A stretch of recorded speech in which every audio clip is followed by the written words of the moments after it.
it's not like Guardiola has to go back to the derby matches for a reminder to his players. He's only got to go back to Southampton away recently, which wasn't a defeat, but it was a counter-attacking game from Southampton. And then the biggest one was the Spurs game at the Etihad recently. I mean, it was brilliant finishing from Spurs, but if that wasn't a smash and grab, I don't know what is, because City completely outplayed them.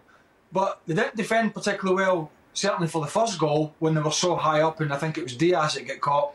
And obviously at the end they got caught out as well after getting back with the penalties. So there's some really fresh in the memory reminders for these players that yeah, they're likely to dominate, but only recently they've had the backside bitten by sort of switching off at the back and paid the ultimate price against Spurs. One of the reasons that we actually have a Premier League title race back on the cards. Yeah, let's get to that then, shall we? You mentioned Ruben Diaz getting caught out there. He can't get caught out in this game because he's not going to be available for the next 4 to 6 weeks, Nedum. Let's talk about the impact of that and the impact it could have on the title race if they don't come away with a positive result in this one. Yeah, I think the nature of this result itself, it offers huge encouragement for Liverpool. But the fact is, worst case scenario, if City do lose and Liverpool win, then they're on the same points, and it still in some ways will come down to that head-to-head potentially in a month's time. But it's important to just keep applying pressure. Whoever's playing first, try and apply that pressure to the opposition, make them have to sort of sit there and say, well, now we have to get something. And City, they're very capable. You can see there from the odds, like the bookmakers, they do get things wrong sometimes, but it's fair enough to think that City are favourites to win a title when they've won 3 of the last 4.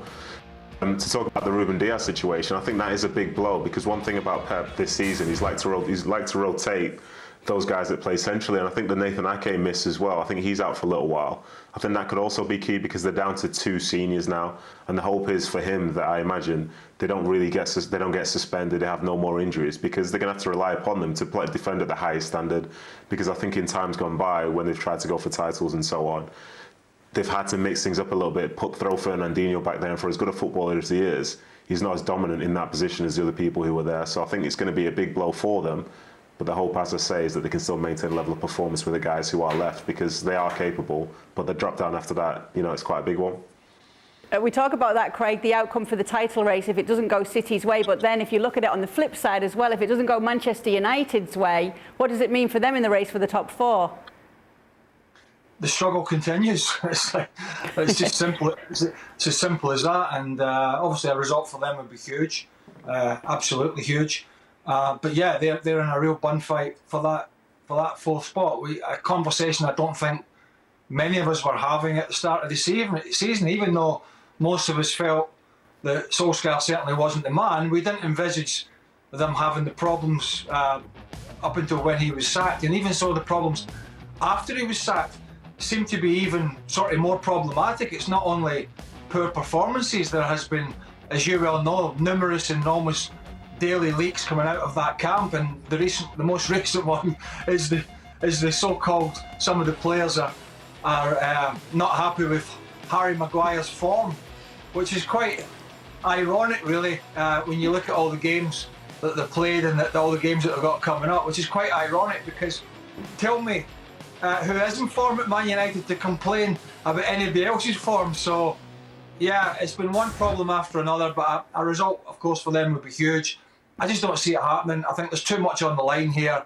I think the fact that City don't have that gap anymore is going to whet their appetite to go and get the job done. And we've seen Manchester United labour of late, even against relegation threatened Watford at home recently. Loads of chances, couldn't finish them off, and it's kind of been the story of a lot of their season. So I would be surprised if we're not looking at a City win.